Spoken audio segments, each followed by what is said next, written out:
Nesse 1º de maio de 2020, os trabalhadores têm muito pouco a comemorar, pelo contrário, né? A situação que nós vivemos hoje é de projeção de um dobro do desemprego. Assim, há uma possibilidade grande, e eu estou falando de análises da OIT e do Banco Mundial, né? A projeção que se vem fazendo sobre o Brasil é que nós vamos sair de 12 milhões de desempregados para cima de 20 milhões. Né? Nós vamos estar muito próximos de 25% da PEA desempregada. Nós vamos ter um desalento imenso para aqueles trabalhadores informais, terceirizados. Né? Você imagina quantos trabalhadores que se envolveram com cooperativas de serviço e que agora, por exemplo, em situações como segurança do prédio interno, limpeza, imagine agora que muitos desses trabalhos estão sendo feitos em home office, o que esses trabalhadores estão sofrendo. Além dos 8 milhões de MEI, de microempresários individuais, que tinham seus pequeníssimos negócios. Claro que há aqueles que não trabalhavam em algum tipo de relação mais duradoura, né, com certas frentes e serviços que ainda se mantêm à distância, mas imagina aquele que, por exemplo, fazia entregas de marmitas, por exemplo, né? Imagina a situação que ele vive nesse momento. Quantas pessoas têm dúvida de como adquirir aquela marmita, se ela está ou não desinfectada e assim por diante, não é? Turismo. O trabalhador vive uma situação caótica. Veja o caso das montadoras, né, que nós temos mais de metade dos trabalhadores dessa área em férias. Imagina os professores com contratação temporária, né? Que agora com as aulas suspensas, ele tem o seu contrato em questão, né? Essas pessoas vão passar fome, muitos deles não passavam, né? Então, o Dia do Trabalhador hoje é um dia de muita tristeza e, evidentemente, de pressão sobre os governos, porque nós precisamos alterar essa situação.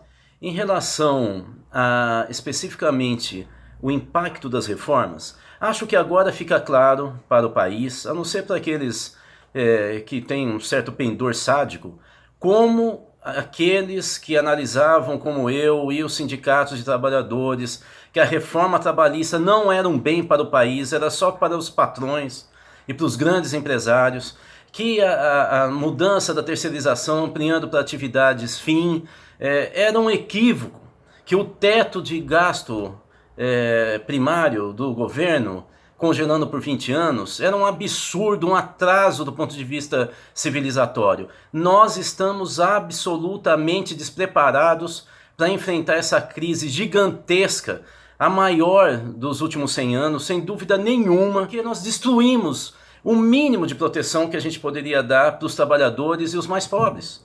Nós simplesmente desarmamos de uma maneira egoísta na visão empresarial, que quer simplesmente baixar o custo do trabalho e ofertava de maneira irresponsável, como troca, estabilidade no emprego e aumento inclusive de contratações. Uma mentira histórica no Brasil, porque quando o empresário, o grande empresário no Brasil, consegue abaixar o custo, ele não reverte para o trabalhador, ele reverte em automação e tecnologias que dispensam ainda mais trabalhador. Veja o caso dos bancos.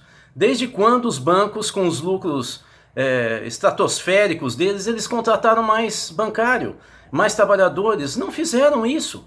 As grandes empresas que contratam mais de 3 mil trabalhadores, quem contrata no Brasil é comércio varejista e agricultura familiar.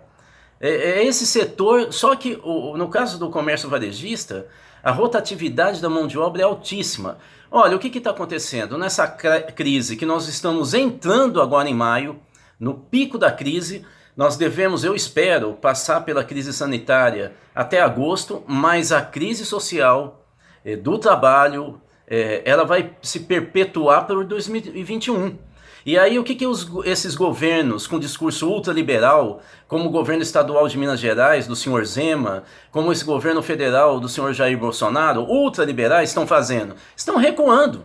Porque a realidade é sempre maior do que o discurso doutrinário, ultraliberal, né, insensível desse pessoal. Ele, por exemplo, essa ajuda emergencial de R$600 vai na contramão de tudo que o senhor Zema e o senhor Jair Bolsonaro disseram até aqui, Paulo Guedes.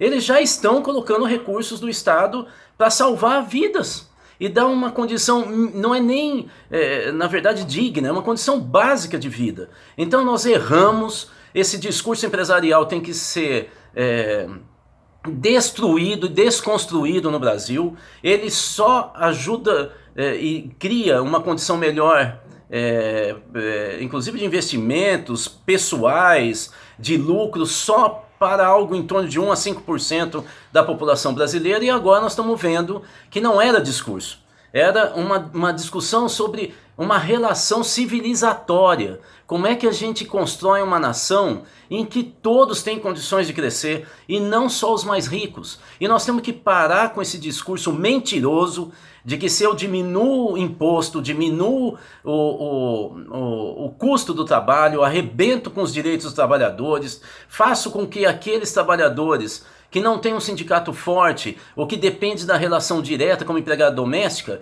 não tenha mais um suporte coletivo para negociar suas condições de trabalho e faça ele se colocar diretamente com aquele que lhe dá um emprego, sem mediação de sindicato, para decidir se ele permanece no emprego, diminui o salário. Isso é de uma crueldade dos mais ricos no Brasil, que nós precisamos rever e discutir. Afinal, nós o tempo inteiro dizemos que o Brasil é um dos países mais cristãos do mundo. Aonde que está a base para o cristianismo, no cristianismo, para fazer esse tipo de crueldade, egoísmo, insensibilidade social que a gente vem fazendo nos últimos anos? Isso é um absurdo. O Dia do Trabalhador é um dia, sem dúvida nenhuma, de resgate da vida, do emprego e das condições dignas de vida. Nós temos ainda um problema grave a ser enfrentado, que são aqueles trabalhadores e serviços que são essenciais, que eles não podem parar pela própria natureza, né, do atendimento, do serviço prestado. É o caso, por exemplo, dos policiais, né? O caso do pessoal da área da saúde, né? Ou até mesmo os serviços de distribuição de alimentos, ou produção de alimentos e distribuição. Esse pessoal não tem como parar, né? Aí nós temos que nos fiar pela conduta dos trabalhadores das áreas que são mais diretamente expostas ao perigo de contaminação. Eu estou falando do pessoal da saúde. Nós temos que adotar todos os procedimentos nos serviços, por exemplo, de bares e restaurantes, que entregam alimentos, né, diretamente na casa das pessoas, ou que elas retiram no balcão. Nós temos que adotar os mesmos procedimentos que o pessoal da saúde adota. É fundamental entender que o Covid-19 ele se dissemina e contamina no ar, pelo ar, não é só por superfície. Então não adianta passar álcool 70%, e é um tipo específico de álcool, ou lavar as mãos somente nesses serviços, porque as pessoas que recebem populações, mesmo que seja no seu domicílio, no prédio, a hora que entrega, ou no balcão, elas podem estar tendo contato com alguém que é assintomático. Ele está contaminado, pode passar o vírus, mas ele não está tendo sintoma. Como nós não sabemos, porque não estamos fazendo o teste à altura de um país de dimensão continental como o nosso, nós temos que ter esse tipo de cuidado, né? E, inclusive, esse pessoal tem que receber um adicional de salubridade maior do que o que está na lei. Nós já tínhamos que ter alterado isso. Isso são pessoas que estão colocando sua vida em risco para não servir. É lógico que a sociedade tem que ser solidária e dizer, olha, para esse pessoal, que é o que a gente chama de herói, não é? Não é esse o conceito de herói? Nós temos que dar um pecúlio a mais. É evidente que eles estão correndo um risco para que a gente possa viver em segurança, né?